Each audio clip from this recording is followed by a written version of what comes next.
Hello, everyone. Happy Friday. Happy Veterans Day for those that are honoring the veterans. My kids are home from school today. It's really interesting to see the difference of the different states with their schooling. You know, it's our kids are home from school because of Veterans Day. I know that people in Missouri, their kids are at school. So it's really interesting. Let me know in the chats if your kids are at home because of Veterans Day or if they are in school. It's really interesting to, listen and hear all the different, the way the different states deal with it. Anyway, hello everyone. I'm Dana Kay. I just wanted to jump on here today to talk to you about something that is a little bit different than what I normally focus on.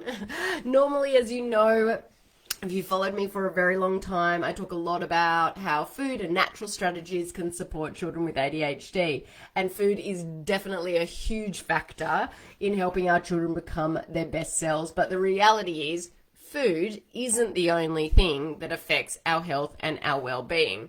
And, for years, oh my God, I've had a complete mental blank of what. Okay, there we go. I did a webinar last night, so this is totally random. I did a webinar last night, and it went, for almost 2 hours. And I woke up this morning, and I'm really tired. But I wanted to come on here and talk about what I'm talking about today. Jennifer's saying her kids are at home. That gave me a nice sort of segue. Anyway, look, as I said, food is definitely a huge factor in helping our children become the best selves. But the reality is the food isn't the only one that affects, their health and well-being. So there is one thing I found, years ago that drastically changed my life.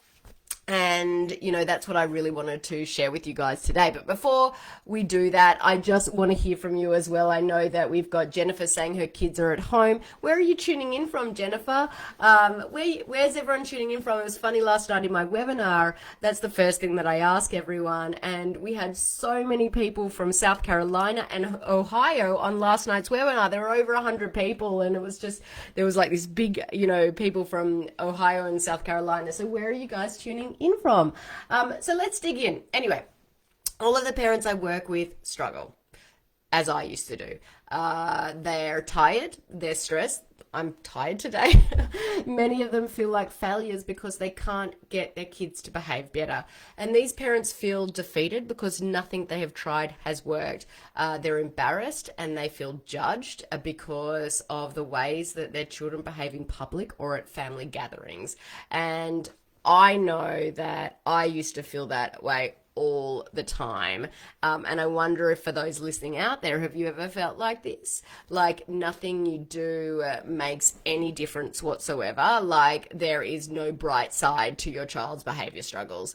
Now, if you could ever relate to that, would you just say me too in the comments? Often when I talk with parents on the phone, I can tell they're holding back tears as they share about their challenges they face on a daily basis. And I felt like this too. I mean, when my son was really struggling, I would feel defeated all the time. And I shed so many tears. I can see that Jennifer's in North Dakota.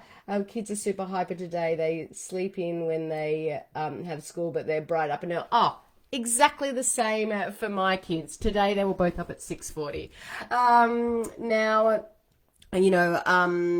But when I did something that drastically changed my life, that's when things started to change for me and the way that I felt about things. And that's what I'm going to share with you today because it's a really simple thing to do and it actually doesn't cost anything. And the simple thing didn't change my son's behavior, but it did change me. Okay.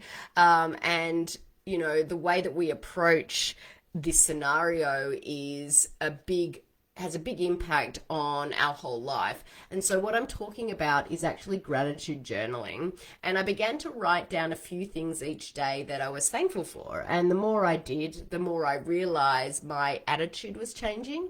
It wasn't that there were more things to be grateful for. Instead, it was that I noticed the things that were already there. And I started to look for things to write in my journal. And this process helped me to find more and more blessings in my life. And on one especially difficult day, I remember sitting down to write in my journal and rethinking all the events of that day. And I started thinking about my son's rigid thinking. This kid would not take no for an answer and just pushed and pushed and pushed if he didn't get his way.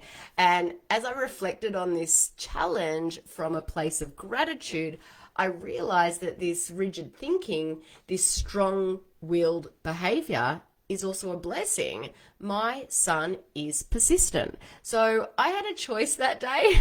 I could focus on his rigid thinking, or I could focus on his persistence.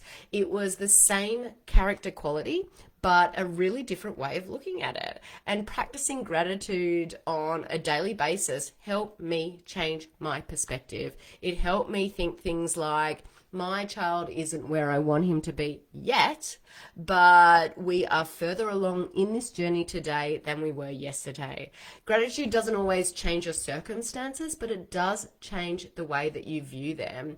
So I'm popping on here live today to give you guys a challenge.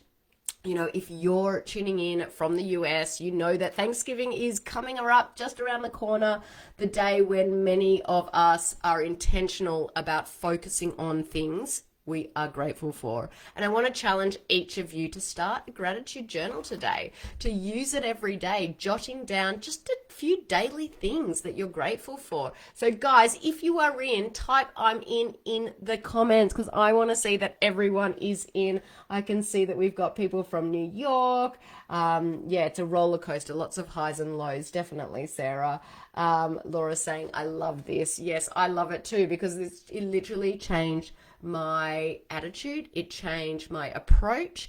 Look, I was amazed by how this one simple habit made me a much better parent to my son with ADHD. It helped me function throughout the day in a much more positive place. And from that place, I was better able to handle his challenging behavior when it was a challenge. So I hope you guys will join me in this month, and even until the end of the year, in writing a gratitude journal. But, you know, when you make it a habit, do it for 2 months, you'll turn around and that'll be part of your daily life, and it's not going to be hard anymore. It's going to be your new normal. So bring it in, do the gratitude journal, and I hope you guys will join me. But for those that are tuning in live, thanks for tuning in live, and I will talk to you all soon. Take care. Bye for now.